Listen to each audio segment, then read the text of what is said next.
Seja bem-vindo ao canal O Atalaia. Eu sou o professor e capelão Elino Gomes. Estamos aqui para mais uma reflexão na palavra do Senhor. Que a misericórdia e a graça e a paz que só Jesus Cristo pode nos conceder seja multiplicado na sua vida e também na minha. A reflexão deste momento encontra-se em João 3, 16, 17 e 18. Assim diz a palavra do Senhor. Em João 3, 16 em diante. Porque Deus amou o mundo de tal maneira que deu seu Filho unigênito, para que todo aquele que nele crer não pereça, mas tenha a vida eterna. Porque Deus enviou o seu Filho ao mundo, não para que condenasse o mundo, mas para que o mundo fosse salvo por ele. Quem crer nele não é condenado, mas quem não crê já está condenado, porque não crê no nome do unigênito Filho de Deus. O tema da reflexão de hoje é: tudo está consumado. Estamos aí na Sexta-feira Santa. A palavra santo significa separado para. Para quê? Para fazer a vontade de Deus, que é boa, perfeita e agradável. E naquela sexta-feira, Jesus Cristo estava tão somente ali, mais uma vez, realizando a vontade de Deus, que é boa, perfeita e agradável. E qual a realidade e qual era a vontade de Deus ali? Era tão somente aquele sacrifício na cruz do Calvário, como está escrito lá em Isaías, no capítulo 53, no versículo 10. Tem uma Bíblia em casa? Abra a tua Bíblia e leia. Isaías 53, 10, ou seja, o que estava acontecendo naquela sexta-feira já estava sendo profetizado há mais de 700 anos atrás, através do profeta Isaías. E naquela sexta-feira, com certeza, nós temos ali o relato de um marco solene no calendário cristão, onde lembramos ali a crucificação de Jesus Cristo de Nazaré, ali na cruz do Calvário. Cruz aquela que era minha e sua. Mas como lemos aqui, porque Deus amou o mundo de tal maneira, ou seja, um amor que não tem como mensurar, não tem como realmente medir. Ali ele entregou o seu único filho no meu lugar e também no seu lugar para verter o sangue na cruz do Calvário, para que aquele sangue que purifica todos os pecados que eu cometo e que você comete. E quando nós confessamos esses pecados de todo o nosso coração, com certeza o sangue de Jesus nos purifica de todo, mas de todo o pecado.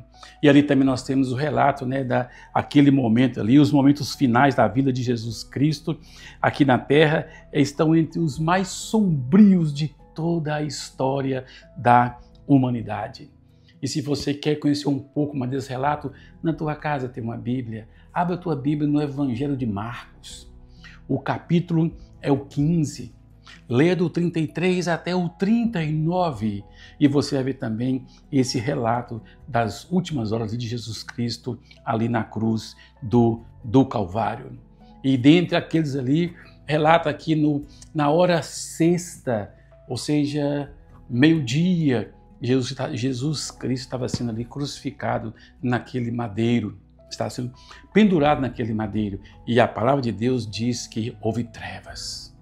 Muitas trevas, terremotos, ali até a hora nona, 3 da tarde, é o momento onde que Jesus ele vai realmente entregar o seu Espírito. Mas antes disso, alguém ali que estava ali próximo ali daquele centurião, Centurião era um oficial romano que ele comandava uma centúria, ou seja, cerca de até 100 soldados.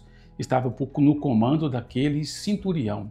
E dentre aqueles soldados, um ali pegou uma vara, colocou uma esponja, umedeceu-se no vinagre e ali levou até a boca de Cristo Jesus, mas ele recusou, porque aquele vinagre era para era tão somente ali para aliviar as dores de Jesus Cristo de Nazaré, mas Jesus não realmente, ele não toma daquele vinagre.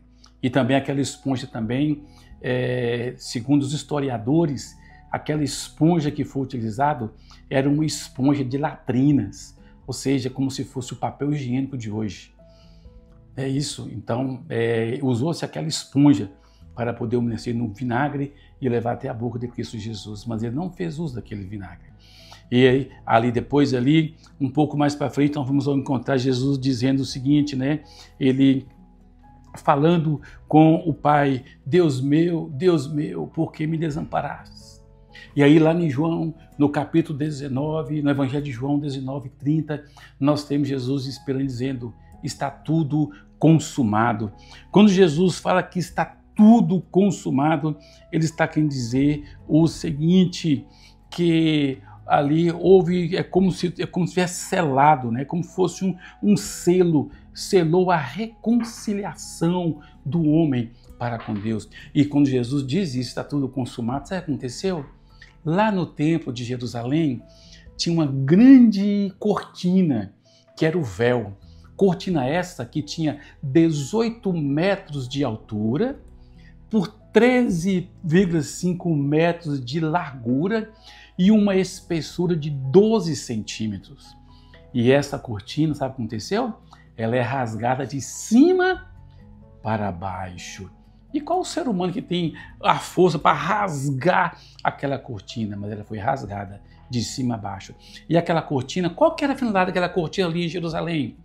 No templo em Jerusalém, aquela cortina, ela separava a localidade, ou seja, até onde o ser humano podia ir, e do outro lado, separando, só Deus estava ali. Ou seja, só o sumo sacerdote poderia atravessar aquela cortina uma vez no ano para a expiação dos pecados, para apresentar os pecados daquela comunidade, daquele povo.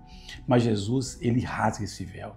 E quando ele rasga esse véu, ele está dizendo o seguinte, como relata lá em 1 Timóteo, o capítulo é o 2 e o versículo é o 5, onde diz: porque há um só Deus e um só mediador entre Deus e os homens, Jesus Cristo, o homem. Então, naquele instante, naquele momento, o mediador, que era o sumo sacerdote, não existe mais, porque o véu ele foi rasgado de cima para baixo. Então, Jesus Cristo de Nazaré nos deu livre acesso ao Deus Todo-Poderoso através do seu nome, Jesus Cristo de Nazaré. Por isso que a palavra de Deus, a Bíblia Sagrada, ela nos revela que porque há um só Deus e um só mediador entre Deus e os homens, Jesus Cristo, homem. Por isso que oramos em nome de Jesus, porque ele é o único mediador entre eu e Deus, entre você e Deus. Nas Sagradas Escrituras, nós não vamos encontrar outro mediador entre Deus e os homens, somente Jesus Cristo, homem.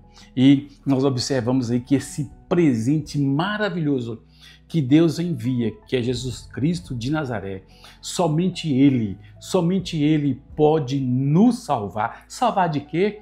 Da ira vindoura de Deus sobre a humanidade. E no momento que nós entregamos a nossa vida a Jesus Cristo e procuramos fazer a vontade desse Jesus Cristo maravilhoso que verteu o sangue dele na cruz naquela sexta-feira e no domingo pela manhã ele vai o quê? Ele vence a morte, ele vence a morte, ou seja, ele ressuscita. O único que ressuscitou foi Jesus, mais nenhum. Lázaro, ele reviveu e depois morreu, né? Outros casos nós temos lá, quando Eliseu, ele faz reviver o filho, né, daquela sulamita. Então, o que acontece ali? Depois aquele jovem morre. Todos que eles reviveram, morreram, mas Jesus Cristo não, é o único que ressuscitou e está vivo, assentado adiante de Deus Pai, lá na eternidade, porque ele venceu a morte. Quem vai em Jerusalém, quem vai lá em Israel, visita lá o local e lá tem uma placa escrita que, olha, ele não está aqui, ele ressuscitou. E esse Jesus maravilhoso, né? Que nesse dia de hoje nós relembramos a crucificação de Jesus Cristo de Nazaré. Mas ele está sentado aos céus e em breve, muito em breve, ele voltará para buscar a sua igreja. E quem é a igreja de Jesus Cristo de Nazaré? São aqueles que fazem a vontade do Pai. Não é nenhuma denominação não, tá? A igreja de Jesus Cristo não é denominação A, nem B, nem X, nem Y. Não é seguir nenhum líder religioso. Foque em Jesus, aquele que verteu o sangue na cruz do Calvário e venceu a morte. E em breve voltará para buscar a sua igreja. Então, portanto, a maior declaração de amor de Deus para comigo e para com você está onde? Em Jesus Cristo de Nazaré. Porque só Jesus Cristo salva. E em breve, muito em breve, ele voltará para buscar a sua igreja. Os sinais estão bem claros diante de todos nós. E a pergunta é, estejamos preparados, porque não sabemos em que hora, em que momento Jesus ele voltará para buscar a sua igreja ou buscar individualmente cada um de nós. Preparemos e tenhamos fé unicamente em Jesus Cristo de Nazaré. Por quê? Porque só Jesus Cristo salva. Louvado seja o nosso Deus por Jesus Cristo de Nazaré. Que Deus te abençoe rica e abundantemente, que você possa estar focado nesse Jesus maravilhoso e tenha cativo na sua mente, só existe um mediador entre Deus e os homens, Jesus Cristo, homem. Shalom, shalom. Ebenezer, até aqui o Senhor nos ajudou.